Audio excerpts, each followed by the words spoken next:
Welcome to my channel guys. तो आज हम सीखने वाले हैं कि फंडामेंटल एनालिसिस कैसे करते हैं। बेसिकली एनालिसिस दो प्रकार के होते हैं, एक टेक्निकल होता है और सेकंड फंडामेंटल होता है। तो टेक्निकल जो होता है वो बेसिकली ट्रेडिंग में यूज़ किया जाता है, यानी कि अगर आपको शॉर्ट टर्म गेन लेना है तो आपको टेक्निकल एनालिसिस करना होगा। सॉरी, अगर फंडामेंटल करना है तो आपको लॉन्ग टर्म इन्वेस्टिंग के लिए हम फंडामेंटल एनालिसिस करते हैं, यानी कि इन्वेस्टिंग के लिए बेसिकली मैं।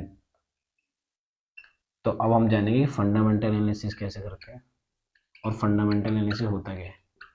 तो बेसिकली फंडामेंटल एनालिसिस किसी भी कंपनी की परफॉर्मेंस चेक करने के लिए होता है, कि इसकी फाइनेंस चेक करने के लिए, उसकी हेल्थ चेक करने के लिए कि कंपनी ने प्रॉफिट कितना करा, रेवेन्यू कितना करा। ये बेसिकली हम फंडामेंटल एनालिसिस में जानते हैं। इसके लिए हमें कंपनी की फाइनेंशियल स्टेटमेंट चेक करनी होती है।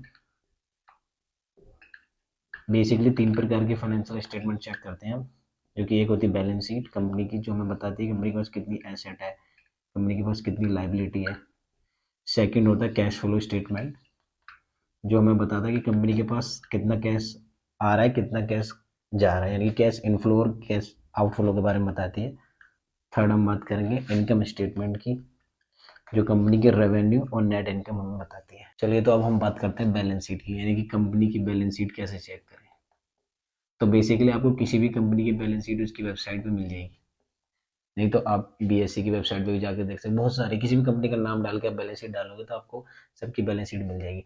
तो बेसिकली बैलेंस शीट में बहुत सारी चीज़ें होती हैं, लेकिन आपको किन किन चीज़ों पर ध्यान करना है वो मैं आपको बताने वाला हूँ। मेन दो ही चीज़ें होती हैं, एसेट एंड लाइबिलिटी।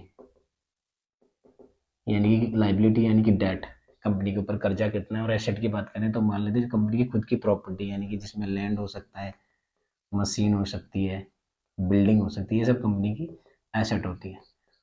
तो ये आपको बैलेंस शीट में दिख जाएंगे। तो मेनली ये आपको दो प्रकार के दिखेंगे, एसेट और लाइबिलिटी, जो कि जैसे कि non current liability and current liability. Same asset भी नॉन करंट एंड करंट। तो ये क्या होता है मैं आपको बता देता हूँ। जो नॉन करंट लाइबिलिटी होती है, यानी कि ऐसी लाइबिलिटी जो कि कंपनी को लॉन्ग टर्म में पे करनी है, यानी कि ऐसे लोन जो कंपनी 2 साल 4 साल 5 साल में पे करने वाली है। और करंट लाइबिलिटी वो वाले लोन होते हैं जो कंपनी को एक ही साल के अंदर पे करने हैं, यानी कि विद इन 1 ईयर, या वो 1 महीने में करे, 2 महीने में करे, तो वो सारे के सारे करंट में आते हैं। सेम एसेट भी होती है, जो करंट एसेट होती है, ऐसी एसेट होती है जो कि आप जिन्हें बेचकर जल्दी पैसा बनाया जा सके, यानी कि विद इन 1 ईयर यानी कि जो जल्दी कन्वर्ट पैसे में हो जाए तो वो करंट एसेट बोलते हैं। और नॉन करंट एसेट जो होती है, जो कंपनी लॉन्ग टर्म के लिए लेती है, यानी कि कंपनी मशीन हो गया जो कि कंपनी 1 साल में नहीं बदलने वाली। जो कंपनी अगर कोई मशीन लेती तो 5 या 10 साल के लिए लेती, तो यानी कि जो ऐसी फिक्स एसेट यानी कि नॉन करंट एसेट होती है तो फिक्स एसेट भी बोलते हैं, जो कि कंपनी लॉन्ग टर्म के लिए लेती है। और करंट एसेट ऐसी एसेट होती है जो कंपनी शॉर्ट टर्म के लिए यूज़ करती है। तो बेसिकली दो ही प्रकार की चीज़ें आपको बैलेंस शीट में मिलेंगी, जो आपको बता देंगे कि कंपनी के पास कितनी एसेट है, कितनी लाइबिलिटी, जिससे आप जज कर पाओगे कि भाई कंपनी के पास लोन कितना है, यानी कंपनी एसेट बेच के लोन पे कर पाएगी कि नहीं, ये आप देख सकते हैं आराम से। क्योंकि जिस कंपनी के पास एसेट कम हुई और लोन ज़्यादा है, तो सिंपल सी बात है कि वो अपनी एसेट बेच के भी लोन नहीं दे पाएगी, तो उसमें तो बेकार है इन्वेस्ट करना। तो इससे आप सिंपल आपको कंपनी का लोन और एसेट के बारे में आपको पता चल जाएगा। तो गाइज अब हम बात करेंगे इनकम स्टेटमेंट की, यानी कि इनकम स्टेटमेंट में आपको क्या क्या चेक करना है। बेसिकली इनकम स्टेटमेंट में चार चीज़ें होती हैं, जो कि रेवेन्यू होता है, इबिट्टा होता है, पीबीआईटी होता है, पीबीटी होता है, नेट इनकम होती है। तो ये क्या होता है ये आपको बताने वाला हूँ मैं। तो रेवेन्यू जो होता है वो बेसिकली कंपनी की सेल होती है, यानी कंपनी ने कितनी सेल करी, यानी कि रेवेन्यू सेल करके कितना रेवेन्यू कमाया। उसके बाद फिर कंपनी पे लगता है इबिट्टा। तो इबिट्टा होता है अर्निंग, बेसिकली इसको क्या कहते हैं, अर्निंग बिफोर इंटरेस्ट। टी से होता है टैक्स, डी से होता है डेप्रिसिएशन एंड ए से होता है एमोटाइजेशन। तो बेसिकली आपको ये समझने की जरूरत नहीं, लेकिन मैंने आपको जानकारी के लिए सिर्फ फुल फॉर्म बता दिया कि ये टैक्स, डेप्रिसिएशन, उसके बाद रेवेन्यू पे ये सब लगते हैं। उसके बाद फिर होता है प्रॉफिट, पीबीआईटी आता है, जो कि profit before interest and tax होता है। यानी कि जो रेवेन्यू आता है फिर हम उसको इबिट्टा को माइनस करते हैं, फिर पीबीटीआई को माइनस करते हैं, फिर पीबीटी, यानी कि फिर हमारा निकल के आता है प्रॉफिट बिफोर टैक्स। यहाँ पे हमें हमारा प्रॉफिट बिफोर टैक्स कितना हुआ है यहाँ पे पता चल जाता है। उसके बाद हमारी नेट इनकम निकल के आती है, यानी कि हमें पता चलता है कि कंपनी कितना कमा रही है, यानी कंपनी की सेल इतनी हो रही है, इसे सब माइनस करके कंपनी की टोटल इनकम ये हो रही है। तो हमें यहाँ से इनकम स्टेटमेंट से कंपनी की इनकम पता चल जाता है कि माइनस में प्लस में, तो ये आप जाके चेक कर सकते हैं। ये भी आपको कंपनी की वेबसाइट या किसी भी इंटरनेट पे आपको मिल जाएगी कहीं पे भी। अब बात करते हैं कैश फ्लो स्टेटमेंट की, यानी कैश फ्लो स्टेटमेंट के अंदर आपको क्या किन किन चीज़ों का ध्यान रखना और क्या क्या चीज़ें आती हैं। तो basically net change in cash आता है, चेंज इन वर्किंग कैपिटल आता है, कैपिटल एक्सपेंडिचर और फ्री कैश फ्लो।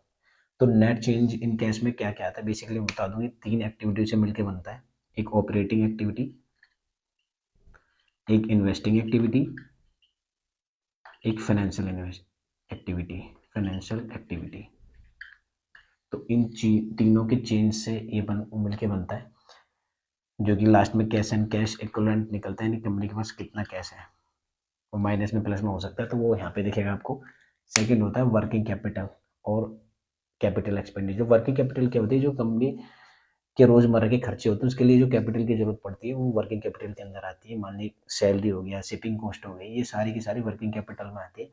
थर्ड होता है कैपिटल एक्सपेंडिचर, यानी कि ऐसे खर्चे जो कंपनी रोजमर्रे पे नहीं करती, यानी कभी कभी करती। मान लेते कंपनी ने एक लैंड खरीद ली, प्लांट लगा लिया, तो वो प्लांट डेली तो नहीं खरीदेगी, जब कंपनी को स्केल करना होगा तभी खरीदेगी। तो ऐसे खर्चे जो कि कंपनी बहुत कम करती है, डेली बेसिस पे नहीं करती, वो कैपिटल एक्सपेंडिचर कहते हैं। जैसे कि एग्जांपल दे सकते हैं कि जो कैपिटल होती है उसके लिए हम बेसिकली एक एग्जांपल भी ले सकते हैं। जैसे कि आपने अपने घरों में देखा होगा जो कि रोजमर्रा के खर्चे हैं वो सारे वर्किंग कैपिटल होते हैं, यानी कि हम अनाज खरीदते हैं, खाने के लिए जो भी चीज़ें खरीदते हैं हम डेली खरीदते हैं।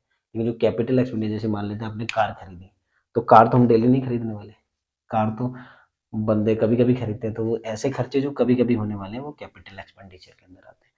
थर्ड बात करते हैं फ्री कैश फ्लो की, यानी कि कैश फ्लो के अंदर वो पैसा आता है जो अगर मान लेते हैं कि वर्किंग कैपिटल माइनस हो गया, यानी कि वो माइनस में चला जाए और उसके लिए पैसे की जरूरत पड़े, तो हम उसके लिए सर अलग से रिजर्व बना के रखते हैं, वो होता है फ्री कैश फ्लो।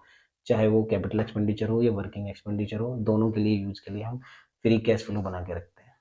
तो आई होप आपको वीडियो पसंद आई हो। अगर आपको वीडियो पसंद आई हो तो अपने दोस्तों के साथ शेयर करें।